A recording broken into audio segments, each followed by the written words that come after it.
আজ বুধবার 16ই বৈশাখ 2025 সালের 30শে এপ্রিল। ধনুরাশি, ধনুলগ্ন, স্যাজিটেরিয়াস সাইন জাতক জাতিকাদের আজকের দিনটি কিন্তু এক প্রকার মধ্যম প্রকৃতির অতিবাহিত হবে।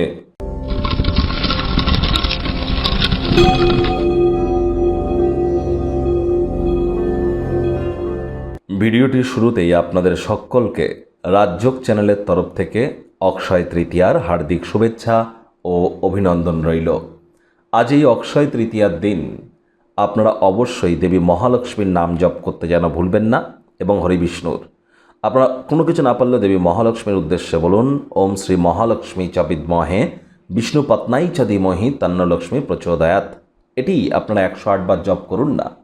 দেখুন, পুরীর জগন্নাথ ধামের রথযাত্রার সাথে কিন্তু এই রথ নির্মাণের সাথে কিন্তু এই অক্ষয় তৃতীয়ার একটা যোগসূত্র আছে। আবার কেদারনাথ, বদ্রীনাথ, গঙ্গোত্রী, যমুনোত্রী এই যে মন্দিরগুলি 6 মাস বন্ধ থাকে, এদিন থেকেই কিন্তু সেই মন্দিরগুলোকে আবার নতুন করে খুলে দেওয়া হয়, অর্থাৎ এদিন আবার নতুন করে দ্বারোদ্ঘাটন হয়।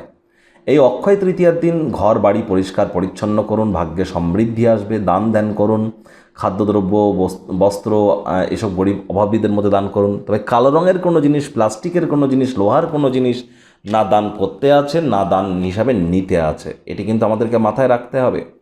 এদিন কিন্তু অবশ্যই আপনারা যদি ব্রাহ্মণদেরকে কাপড়, কলসি, জব, ভুজ্জি, তালপাতার পাখা, গামছা এগুলি যদি আপনারা লক্ষ্মীনারায়ণের পুজো করবার পর যদি কোনো ব্রাহ্মণকে দান করতে পারেন, অত্যন্ত উপকৃত হবেন। আজ আপনারা সোনার বা রূপোর তৈরি কোনো জিনিস ক্রয় করে কিন্তু বাড়িতে আনতেই পারেন, এটিও আপনাদেরকে উপকৃত করবে। ভাগ্যমিটার আজ আপনাদের বলছে 7 আউট অফ 10, ভাগ্য আপনাদের অনুকূলেই থাকবে। তবে অর্থ এবং পরিবার এই দুই ব্যাপারেই আপনাদেরকে একটু সাবধানতা অবলম্বন করেই চলতে হবে। আচার ব্যবহারে নম্রতা, ভদ্রতা, মনোমুগ্ধকারী আচার ব্যবহারের কারণে আজ আপনি আশপাশের মানুষজনদের মনোযোগকে আপনারা কিন্তু আকর্ষিত করতেই পারেন। কায়িক পরিশ্রম হলেও শরীর মনে সতেজতা এবং তরতাজাই আপনারা অনুভব করবেন। জীবনে চলতে থাকা অশান্তির মাঝে আজ নিজের জন্য পর্যাপ্ত পরিমাণে সময় পাবেন এবং আপনি আপনার পছন্দসই ক্রিয়াকলাপ করতেও সক্ষম হবেন। অর্থগত ব্যাপারে ব্যয়বহুল একটি দিন, খরচ বাড়বে। নতুন উদ্যোগ পরিকল্পনার পাশাপাশি নতুন নির্মাণ কার্যকে আজ পিছিয়ে দিন। চাকরিজীবী যারা আছেন তাদের অফিসে কম কথা বলে কাজ বেশি করতে হবে, মনের থেকে মস্তিষ্ককে বেশি দাম দিতে হবে। কোনো প্রকার অফিস পলিটিক্স বা গসিপিংয়ের অংশ যেন হবেন না, বসের কিন্তু কুনজরে পড়ে যেতে পারেন। রাজনীতিবিদ যারা আছেন জনসংযোগ বৃদ্ধি করুন, কঠোর কায়িক পরিশ্রমের কোনো বিকল্পই কিন্তু নেই। শিক্ষার্থী বিদ্যার্থীরা আজ যে কোনো প্রকার পরীক্ষা প্রতিযোগিতায় সফলতা পেতে পারেন। উচ্চশিক্ষার জন্য যারা বিদেশ যাত্রার কথা ভাবছিলেন, ভাগ্যদেবীও আজ আপনাদের পক্ষেই আছেন। সন্তান সন্ততি থেকে থাকলে তারাও তাদের কৃতিত্বের দ্বারা আপনাদেরকে গর্বিত অনুভব করাবে।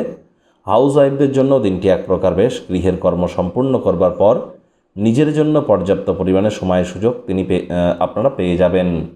আজ আপনাদের কাজের ক্ষেত্রে বা আপনার সকল ক্ষেত্রেই শত্রুরাও আজ শুধুমাত্র এখন একটা ভালো কর্মের কারণে আপনার সাথে বন্ধুত্ব করতে চাইবে।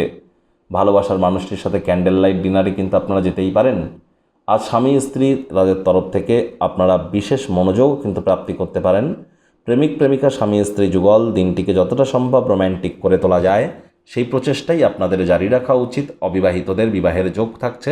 যারা প্রেমে পড়েননি তাদের জীবনে স্বপ্নের নারী পুরুষের আগমন ঘটতেই পারে, প্রচেষ্টা জারি রাখুন। শত্রুপক্ষ বিরোধী পক্ষ খুব একটি শক্তিশালী থাকছে না। আজ পিতা মাতার মতো কোনো এক ব্যক্তি মানি ম্যানেজমেন্ট, মানি সেভিংস সম্পর্কে জ্ঞান দিতে পারে। মেজাজ হারালেই কিন্তু ক্ষতি। রাগ কিন্তু স্বল্প পাগলামির একটি রূপান্তর মাত্র। পরিবারের প্রতি সকল দায়িত্বগুলি সঠিক সময়ের মধ্যে সুনিপুণভাবে পালন করুন।